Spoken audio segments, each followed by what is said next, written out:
The wind came down from the northern hills that evening, sharp and smelling faintly of snow. It tugged at the corners of the barn roof and sent dry leaves tumbling across the yard like little brown ghosts. The rancher, Eli Cartwright, stood beside his horse, rubbing the animal's neck with a rough, calloused hand. He was a man of few words, the kind who had learned to listen more than he spoke. The sky was already dimming, a HEA-VY gray curtain settling over the prairie. He was about to lead the horse back into the stable when he heard it, a faint crunch of footsteps on the frosted earth. He turned, his hand instinctively brushing the revolver on his hip, though no one ever came up this far without a reason. Out of the haze of dusk came a figure, small and stumbling. The girl was barely more than a shadow at first, wrapped in a torn shawl and shivering so hard it made her voice tremble when she finally spoke. "Please, sir. Can I?" She hesitated, her teeth chattering. "Can I slip under your coat?" Eli froze. He wasn't a man used to surprises, and this one hit like a thunderclap. The girl couldn't have been more than 17, maybe 18 at most. Her hair hung in damp strands, and her boots were caked with mud. Her face was pale, the kind of pale that only comes from cold and hunger mixed together. He blinked, unsure what to say. The question hung between them, fragile as a snowflake. She was trembling so violently it looked painful. He cleared his throat, his voice rusty from disuse. "You lost, miss." She nodded, though it was more a twitch than emotion. "My horse fell back by the creek. I've been walking since sundown. It's colder than I thought it'd be." Eli's silence stretched. He was not a cruel man, but neither was he quick to trust. The ranch was miles from town, and strangers out this way were rare, and sometimes dangerous. Still, something in the way she hugged her arms around herself, small and desperate, tugged at the last bit of softness he kept buried. "Come on then," he said gruffly, shrugging off his heavy sheepskin coat. "Ain't no sense freezing to death." She hesitated, maybe afraid he'd change his mind, then stepped closer. When he draped the coat over her shoulders, she nearly disappeared inside it. The warmth of his body still lingered in the lining, and she sighed, eyes fluttering closed for a moment. "Thank you," she whispered, her voice barely audible over the wind. Eli gestured toward the barn. "Got a fire in there. It'll do, till we get you inside." Inside, the air smelled of hay and horses. He struck a match and lit the lantern hanging on the beam. The golden light spilled across the rough wooden floor, chasing the shadows back into the corners. She crouched near the small stove he used for cold nights, her hands spread wide to the flickering flames. "What's your name?" he asked after a minute. "Clara," she said softly, not looking up. "Clara Reeves. Where you from?" "Clara Reeves. Up past the ridge. My folks had a place there once. Not much left now." Her words carried the weight of something unsaid, and Eli didn't press. He'd learned that folks tell you what they're ready to tell, and no sooner.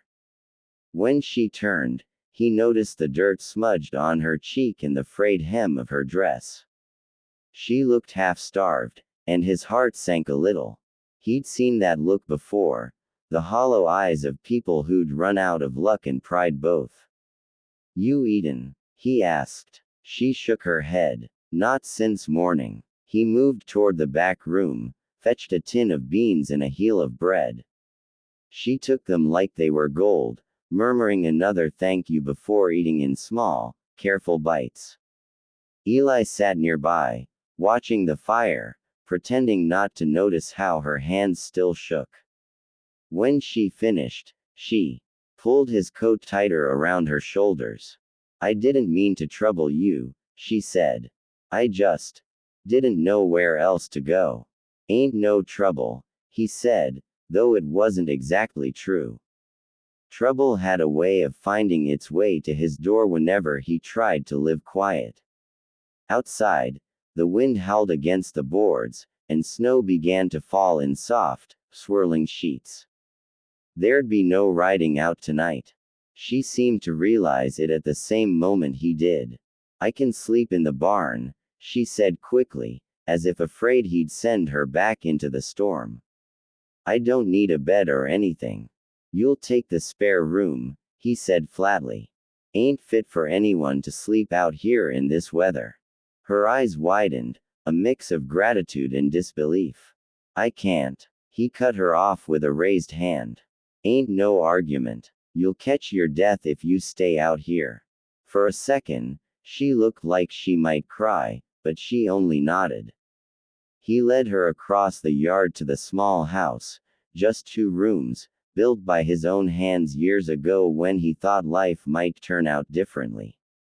He lit another lamp and gestured toward the narrow bed in the corner. You can rest there. I'll stay out here by the fire. She hesitated at the doorway, the coat still around her. You really don't mind? He gave a faint smile, the kind that felt strange on his face. Don't reckon I do. That night, while the wind screamed and snow piled high against the door, Eli lay awake in the front room, staring at the ceiling. He could hear her breathing softly in the next room, the rhythm steady and calm. Something about it settled him in a way he hadn't felt in years. By morning, the storm had buried half the fence line. When Clara came out, she looked different, cleaner, her hair brushed, her face less drawn. She offered to help with chores, and though he told her to rest, she insisted. Together they hauled feed to the animals, broke the ice on the water troughs, and gathered kindling. Over the next few days, the snow refused to let up. It trapped them there together, an unlikely pair, one quiet and wary, the other polite but still guarded. Slowly, she began to talk more. About her father, who'd died the previous spring, and her mother who'd left to find work in the city. About the small farm they'd lost to debt. She tried to hold on alone but couldn't. When she said it, her voice cracked, and she turned away quickly, embarrassed. Eli didn't say much, but something deep in him stirred, a memory of loss, of a family buried long ago under another winter's snow. He knew that kind of emptiness too well. On the 4th evening, when the storm finally broke, the world outside was white and silent. The air sparkled under the fading light, and smoke from the chimney rose straight up into a perfect, still sky. They sat by the fire, the silence between them no longer awkward. She looked at him suddenly and smiled. I don't think I ever thanked you proper. He shrugged. You did fine. She tilted her head, studying him. You live alone out here. Mostly. That must get lonely. He didn't answer. After a long pause, she said softly, You saved my life, you know. Eli looked into the fire. Just did what anyone ought to do. Not everyone would've, she said. Not out here. Her words hung in the air, and for a long moment, neither spoke. Then she shifted closer, the firelight flickering over her face. Her voice dropped, almost a whisper, the same as that first night. Sir, she said again, her eyes searching his. Can I slip under your coat? Eli froze, the same shock gripping him as before, but this time, it wasn't fear or surprise that rooted him. It was something gentler, something dangerous. He saw the plea in her eyes, not for warmth this time, but for safety, for belonging. He took a slow breath. You don't need to ask, he said quietly, and draped the old coat around her shoulders once more. She leaned into him, her head resting lightly against his arm. Outside, the wind sighed across the plains, soft as a lullaby. Inside, the fire burned steady, and for the first time in years, Eli felt the tightness in his chest begin to ease. When morning came, the world was bright and clean. The snow sparkled like glass, and the sky stretched endless and blue. Clara helped him saddle the horses, and they rode out to find the road, the sun warming their backs. By the time they reached the ridge, she turned to him with a smile. "Maybe I'll stay on a bit," she said. "If you don't mind the company." Eli met her gaze, the corners of his mouth lifting.